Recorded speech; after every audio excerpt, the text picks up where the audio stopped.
Hello. Hello, how are you? You look happy. I am. I'm quite delighted. Hello. What's your name? My name is Daliso Chaponda. That's an Daliso amazing Chaponda. name. That's a Malawian name. Malawian. Yes. So I'm from Malawi, but I live in Manchester. Why have you come on Britain's Got Talent? I've come to make the people laugh. I am a comedian. Oh, and yes! I'm a comedy writer. I would love the winner of Britain's Got Talent this year to be a comedian. Oh, no pressure. No pressure. Who are you here with? So I'm here just alone. My brother, no, he wanted to come. He's a doctor. And he was like, either I should save lives or come with you. Were your parents disappointed that one of you was a comedian, one of you was a doctor? They were absolutely horrified because I was studying computer programming. So I had a future. And I just decided, no, let me be a clown. So we shall see. Oh, darling, good luck. Okay, excellent. Well, I'm at that age now, all my friends are getting married, and married people forget how horrible it is being single. They love to call me and complain about their couple problems. Always get, you are so lucky being single. I get home, my wife just starts nagging, nag. I'm like, hey, I have to nag myself. I get home, I'm like, what time do I call this? Why don't I ever do the dishes? Sometimes I think I don't appreciate myself.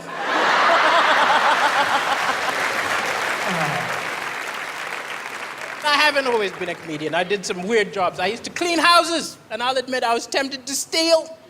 I didn't steal because the Bible says, thou shalt not steal, but nowhere does it say, thou shalt not swap.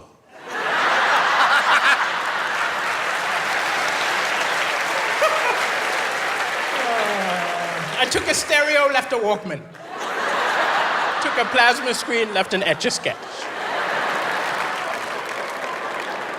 As I mentioned, I am from Africa. I moved here 10 years ago. And immediately I moved here, I heard a lot of British people talking about the financial crisis, the recession. I'm from Africa. What are you maniacs talking about? You call that a crisis? If that's a crisis, where is UNICEF? Where is Bono? I have not seen one save the UK concert. You can tell me it's a financial crisis when there are planes flying over Birmingham tossing fish and chips out the window.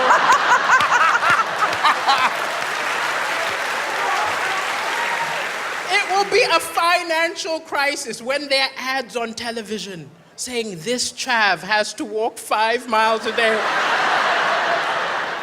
to get a bottle of WKD Blue.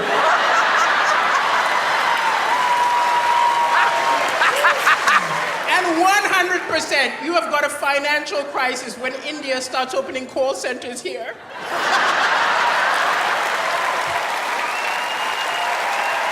Can you imagine some poor guy in Mumbai calls his bank, ends up talking to a Brahmi?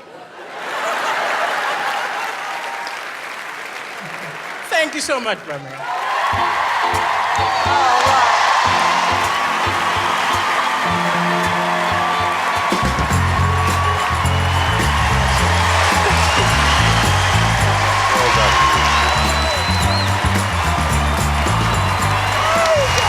Oh, we like him a lot. Yeah, it's great.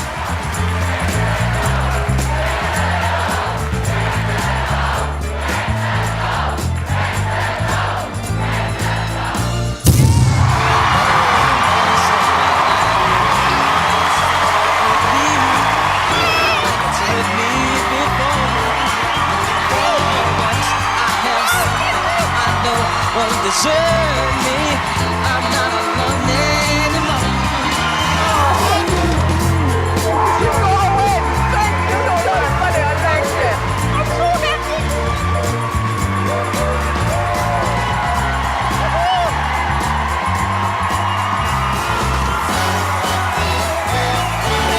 Thank you. I just want to say, I think you're bloody hilarious. Thank you.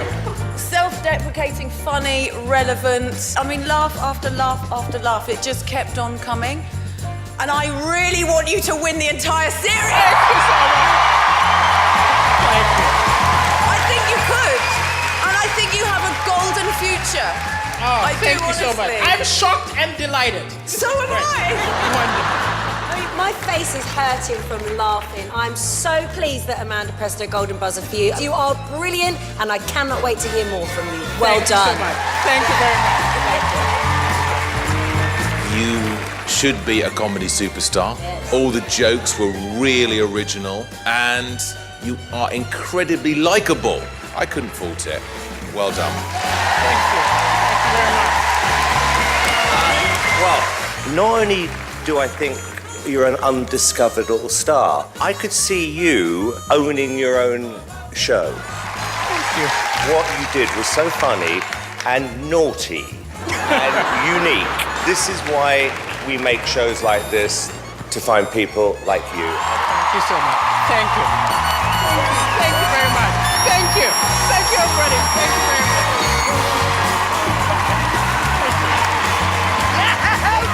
How about that? That was awesome. Just a bit. He's so funny. We were crying, so Yes. that's The whole just all. UNICEF thing of throwing fish and chips out the window. Well done, fella. Thank you so much. Absolutely brilliant. Thank you. My We'll brother. see you live in the studio for the semi-finals. Thank you so much. Congratulations. Off you go. Celebrate. Thank you so much.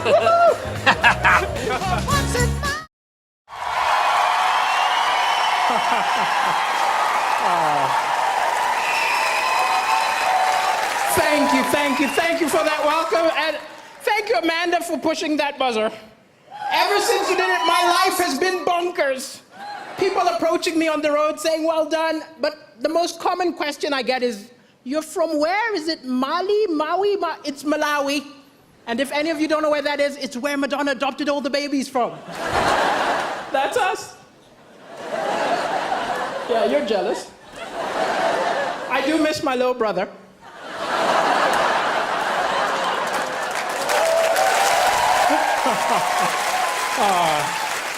And Angelina took my sister, so. And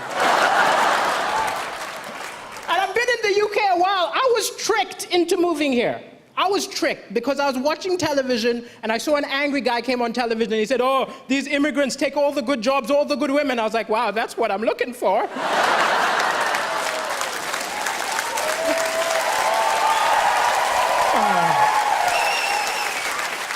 Sometimes comedy, it's hard to laugh sometimes because the news is full of depressing stuff.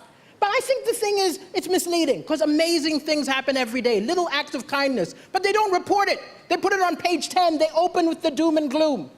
If the BBC News was a mate of yours, you'd never go over. Look, I'm not going to that depressing barbecue. I'm gonna hang out with Cartoon Network. But it's an amazing time to be alive. People say stuff like, I miss the good old days. The good old days were terrible. We've got amazing stuff. We've got Wi-Fi. Yeah. We've got rights. Women can vote. Yeah. I'm black. 200 years ago, this would have been an auction.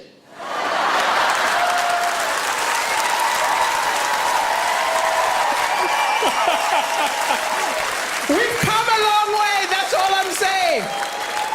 But even with the doom and gloom, the Malawian press is a lot worse than your press here. I'll tell you. Like, I did the first ever comedy show in Malawi, which isn't an accomplishment. I'm the only stand-up comedian, right? And I called the local press and said, send a reporter. The editor said, why don't you write the review yourself? Huh?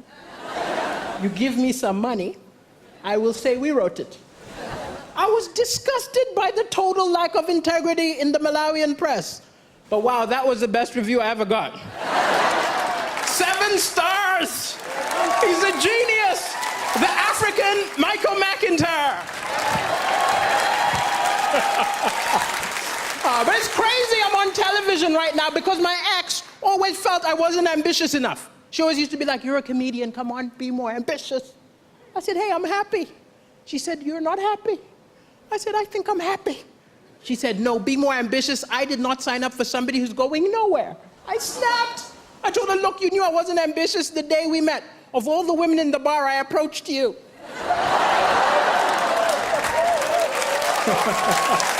Yeah, you're laughing. I'm single now. And I am looking for love, I'll admit. I'm looking for love. You know, gotta get that citizenship, you know. But it's hard to date on a budget. I remember going for a date and the woman made a lot more money than me, which isn't a problem. We're in the 21st century, but I was ashamed. I remember the waiter came up, assumed I was going to pay. Put the bill in front of me, I had to go, I'll get the next one. I felt so pathetic watching her pay. I wanted so badly to be part of the transaction.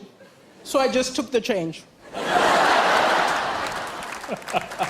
I don't understand the British. I saw a beautiful British woman looking at a mirror upset. I said, what's going on? She said, can't you see? It's a fat mirror. I said, what do you mean the mirror's fat? She said, this mirror makes me look fatter than I really am. I said, wow, I think my eyes have the same problem.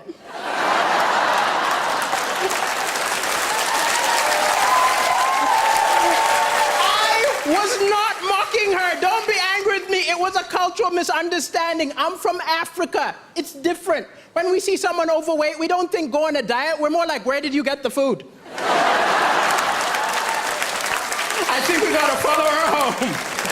Thank you, ladies and gentlemen. It's been a pleasure. Thank you.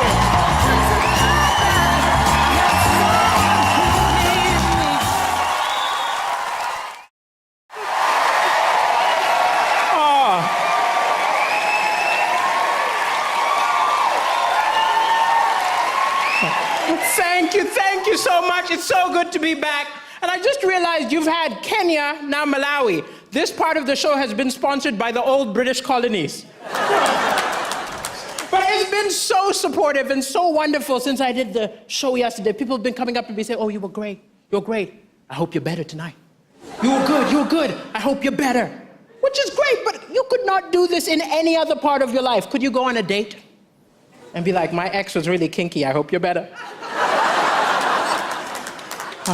But it's hard to be romantic, actually. I remember my ex looked at me once and she said, you know what, Daliso? I would die for you. I panicked. All that came out was, thank you. There was a long, uncomfortable silence. And then she went, would you die for me? I said, I'd take a punch. And she punched me in the face. And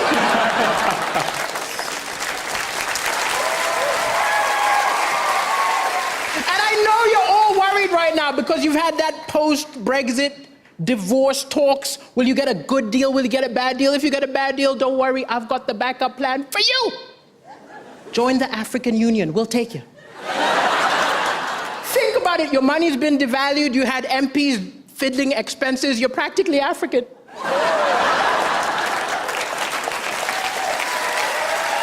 And I know I crossed the line sometimes, and actually, Simon, yesterday you said you like that I'm non-PC, but the brilliant thing is, in the UK, I can be non-PC. I can cross the line. The worst that will happen is one of you will send a complaint letter. I can do jokes about your government, no problem. This is not the same rules in Africa. You think I would ever go to Zimbabwe and do a Robert Mugabe joke? You think I'll go to North Korea and do a Kim Jong-un joke? It would be, Britain's got arrests. But I love being here, and I do get some weird racism sometimes, but it's very subtle. It's little things like, I was in a store the other day, somebody saw me, thought I was gonna steal something, started following me through the eyes. I just had a bit of fun, I just went, can you help me? I want to steal this.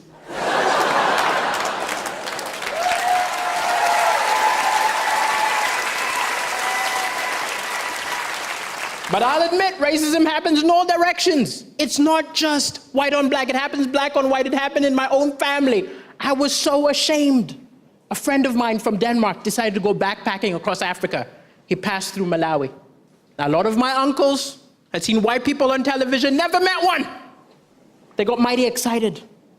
I got a call. He said, hey, your white friend is coming here. Wow, you must stay with me. Don't worry, I can cook rice.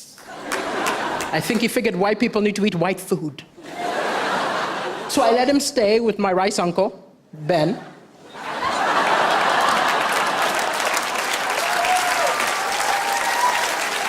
But after 2 days, my uncle was looking very upset. I said, what's wrong? He said, I think you give me defective white man.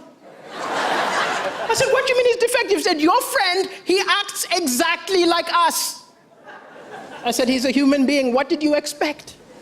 And with a tear in his eye, I was like, I thought he was going to do some crazy white things. He just wanted a story for the pub. So when no one is looking, I went to Mateus. I said, yo. Next few days, just do some crazy white things. Give him a story. He said, no, I'm the first white man he's ever met. I think it's very important that I don't live up to any false stereotypes. I said, Mateus, you're not paying for food. You're not paying for accommodation. The least you can do is some crazy white things. So he slept with my uncle's wife.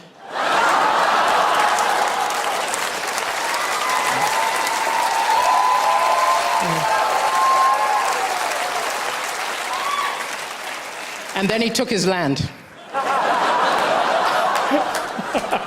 And then he made him a Christian. Thank you very much, ladies and gentlemen. It's been a pleasure. Thank you.